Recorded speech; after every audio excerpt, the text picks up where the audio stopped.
আসসালামু আলাইকুম। কেমন যাচ্ছে সবার রহমতের মাস? আশা করছি আলহামদুলিল্লাহ সবার খুব ভালো যাচ্ছে। আজকে আমি অনেকদিন পরে আমার ব্লগিং পেজের মেসেজ অপশন ওপেন করেছিলাম। আমার অনেক অনেক অনেক ভালোবাসার মানুষ যারা আমার ভিডিও দেখতে ভালোবাসে, আমার আদ্রকে ভালোবাসে, সেই সব আপুরা ভাইয়েরা আমাকে অনেক রিকোয়েস্ট করছে যে আপু আমাদের জন্য অ্যাটলিস্ট আপনি ইনবক্সটা খুলেন। সো আপুদের রিকোয়েস্ট আমি ফেলতে পারি নাই। আজকে আবারও আমার পেজের মেসেজ অপশনটা আমি ওপেন করেছি।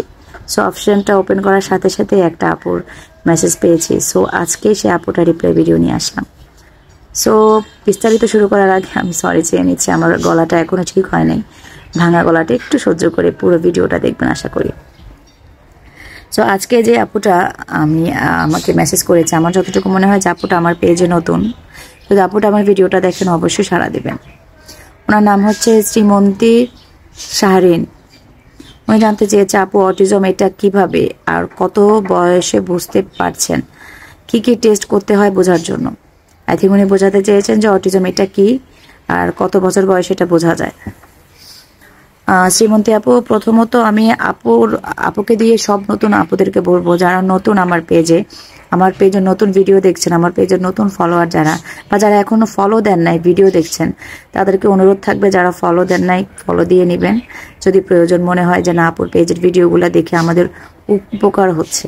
সো যারা নতুন তারা প্রথমত সময় করে আমার পেজের ভিডিও লিস্টে গিয়ে আমার আদ্রর ভিডিওগুলো দেখে নেবেন, তাহলে আরো অনেক প্রশ্নের উত্তর আপনারা ভিডিও দেখে পেয়ে যাবেন। সো আমি মূল ভিডিওতে আসি। আপু জানতে চেয়েছে অটিজমটা কি। এটা হচ্ছে বয়স অনুযায়ী বাচ্চাদের বুদ্ধির বিকাশ না হওয়া। একটা বাচ্চা নর্মালি ফিজিক্যালি একটা সুস্থ বাচ্চাদের মতোই থাকবে, তার শারীরিক কোনো সমস্যা থাকবে না, হাত নাক চোখ মুখ সবকিছুই একদম নর্মাল বাচ্চাদের মতো। শুধু তার মেন প্রবলেম থাকবে এখানে, তার বয়স বাড়বে ঠিকই, শারীরিকভাবে তার গ্রোথটাও কিন্তু ঠিক থাকবে, কিন্তু বয়স অনুযায়ী বুদ্ধি বাড়বে না, যেটাকে বিজ্ঞানের ভাষায় অটিজম বলে। আবার অনেকে বুদ্ধি প্রতিবন্ধীও বলে, তবে বুদ্ধি প্রতিবন্ধীটা অটিজমের সাথে যায় না। যাই হোক, আশা করছি আপু বোঝাতে পেরেছি যে বয়স অনুযায়ী বুদ্ধি না বাড়াটাকেই অটিজম বলে। আর এটা কত বছর বয়সে বোঝা যায়? নর্মালি এটা 1.5 থেকে 2 বছর বয়সে আপনি বুঝতে পারবেন আপনার বাচ্চা যে একটু অন্য বাচ্চাদের থেকে আলাদা, একটু স্পেশাল, আপনি 1.5 থেকে 2 বছর বয়সে তার মধ্যে এই সিমটমগুলো আপনি পেয়ে যাবেন। আর যারা এই সিমটমগুলো সম্পর্কে জানতে চান সেই বিষয়ে আমার পেজে ভিডিও আছে, যদিও সেটা আমি অনেক আগে করেছিলাম। সো কারো যদি আবারও জানার থাকে মেসেজ করবেন, আমি অবশ্যই সেই বিষয়ে আবার ভিডিও আপলোড করে দেব, তাহলে ভিডিওর কমেন্ট বক্সে অবশ্যই জানাবেন।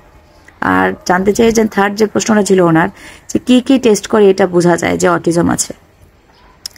সো মূলত যেটা হচ্ছে যে 1.5 থেকে 2 বছর বয়সে আপনার বাচ্চাকে যদি আমি যে অটিজমের যে লক্ষণগুলো যদি সেগুলো আপনি দেখতে পান, তাহলে কোনো রকম চিন্তা ভাবনা না করে আপনার বাসার পাশেই, আপনি যে এলাকায় আছেন সেখান থেকে আপনার বাসার পাশেই ভালো কোনো শিশু নিউরোলজিস্টের কাছে নিয়ে যাবেন। আপনি যদি ঢাকায় থাকেন তাহলে ঢাকার মধ্যে পিজি হাসপাতালটা আমার কাছে বেস্ট মনে হয়, কারণ আমি প্রথমে নিয়ে গেছিলাম সেখানে শিশু নিউরোলজি বিভাগের আউটডোর আমি দেখিয়েছিলাম। সো যাই হোক, আপনাদের যদি সেরকম সুবিধা না থাকে, আশেপাশে নিশ্চয়ই কোনো শিশু নিউরোলজিস্ট আছে বা শিশু বিকাশ কেন্দ্র আছে, ওইখানে নিয়ে যাবেন। নিয়ে গিয়ে আপনার বাচ্চার প্রবলেম যা যা আপনার কাছে মনে হচ্ছে যে একটু অন্য বাচ্চাদের থেকে আলাদা, সবকিছু বলবেন। সো আপনার বাচ্চার যা যা প্রবলেম বা যা যা টেস্ট করা প্রয়োজন ডক্টর মনে করছে সেটা তারা করবে। তবে নর্মালি যে টেস্টের মাধ্যমে আপনি শিওর হতে পারবেন, ডক্টর শিওর হতে পারবে যে আপনার বাচ্চার অটিজমের প্রবলেম আছে কিনা, সেই টেস্টটার নাম হচ্ছে ADCL। আমি আবারও বলছি ADCL। এই টেস্টটা করে বাচ্চার বুদ্ধি পরীক্ষা করা হয়, যেটাকে অনেকে বুদ্ধি পরীক্ষাও বলে। বয়স অনুযায়ী আপনার বাচ্চার বুদ্ধির বিকাশ কতটুকু হয়েছে, কতটুকু উন্নতি হয়েছে, এটা থেকে বা ডক্টর পয়েন্ট আকারে আপনাকে একটা রেজাল্ট দিবে যে আপনার বাচ্চার মধ্যে অটিজম আছে কিনা, থাকলে সেটা লেভেল কতটুকু। সো আজকের ভিডিওটা এই পর্যন্তই। যার যে প্রশ্ন আমার ভিডিওর কমেন্ট বক্সে করবেন, আর প্লিজ অনেক বেশি জরুরি ছাড়া প্লিজ কিউএন বক্সে, অনেক বেশি প্রয়োজন যেটা, যে অনেকে আছে না যে অনেক পার্সোনাল কিছু বলার থাকে যেটা ওনারা পাবলিকলি বলতে চায় না, তারা আমাকে ইনবক্সে নক দিবেন। প্রয়োজন আমি তাদের পরিচয় গোপন করে আমি আপনাকে রিপ্লাই ভিডিও দিয়ে দিব, কারণ প্রাইভেসি হচ্ছে সবার আগে।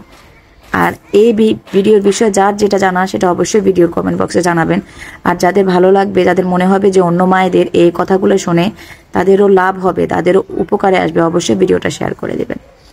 তো সবাইকে অগ্রিম ঈদের শুভেচ্ছা। দোয়া করবেন সবাই আমার আর্যর জন্য, আমার 3টা সন্তানের জন্য। আল্লাহ হাফেজ সবাইকে। আসসালামু আলাইকুম।